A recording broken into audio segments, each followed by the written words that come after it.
আসসালামু আলাইকুম। আলহামদুলিল্লাহ। আজকে আমাদের এই প্যাকেটগুলোর বয়স হচ্ছে প্রায় 12 দিন। 12 দিনই দেখছেন এটার গ্রোথটা কত সুন্দর হয়েছে। মাইসিলিয়াম পুরা সম্পূর্ণ পরিপূর্ণ হয়ে গেছে।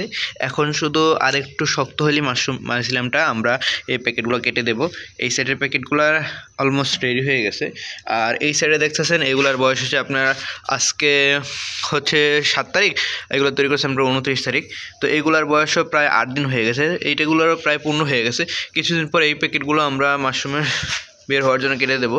এই যে এখানে যে প্যাকেটগুলো দেখতেছেন এগুলো হচ্ছে আমার HK51, যে HK51 মাশরুমটা যারা ওয়েস্টারের HK51 যে ভেরিয়েন্ট, ওই ভেরিয়েন্টের মাশরুম এখানে আমরা চাষ করছি।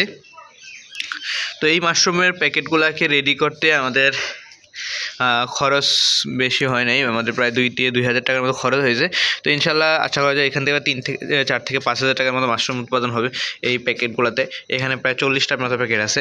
তা আমরা এবার মাশরুম চাষটা খুব বড় করে করার চেষ্টা করতেছি, যাতে আমরা একটা ভবিষ্যতে আমরা বড় একটা মাশরুম প্রজেক্ট হতে পারি। তার জন্য আমরা প্রতিদিনই মাশরুম সিলিন্ডার তৈরি করছি। এই যে এখানে হচ্ছে HK51, তারপর আমি আরেকটা দেখাচ্ছি আপনাদের। এই যে এখানে হচ্ছে ওবি মাশরুম, যেটা ওইটাও একটা ওয়েস্টারের জাত। এইগুলো তো মাইসিলাম রান হয়েছে, মাইসিলামটা একটু স্লোলি রান করতেছে। আর HK মাশরুমের মাইসিলামটা খুব ভালো তাড়াতাড়ি রান করছে। এটাও প্রায় পূর্ণ হয়ে গেছে, কিন্তু এটা একটু স্লোলি রান করতেছে। তো তার জন্য কোনো সমস্যা নেই, এটা আস্তে আস্তে পরিপূর্ণ হয়ে যাবে। তো আমরা এইভাবেই চাষ করতেছি মাশরুম চাষ। যারা মাশরুম চাষ শুরু করতে চান বা মাশরুম চাষে কোনো পরামর্শ লাগবে, আমাদের সাথে যোগাযোগ করলে আমরা ইনশাল্লাহ সেই পরামর্শগুলো দেই।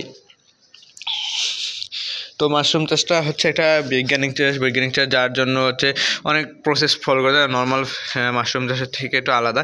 তো আমরা আপনাদেরকে ভিডিওর মাধ্যমে দেখানোর চেষ্টা করবো যে কীভাবে আমরা মাশরুম চাষগুলো করে থাকি। ইনশাআল্লাহ কয়েকদিনের মাধ্যমে পুরো ভিডিও তৈরি হবে যে খড়ের সিলিন্ডার কীভাবে তৈরি হয়। তো সেই পর্যন্ত আমাদের সাথেই থাকবেন। আজকে এই পর্যন্তই। আসসালামু আলাইকুম।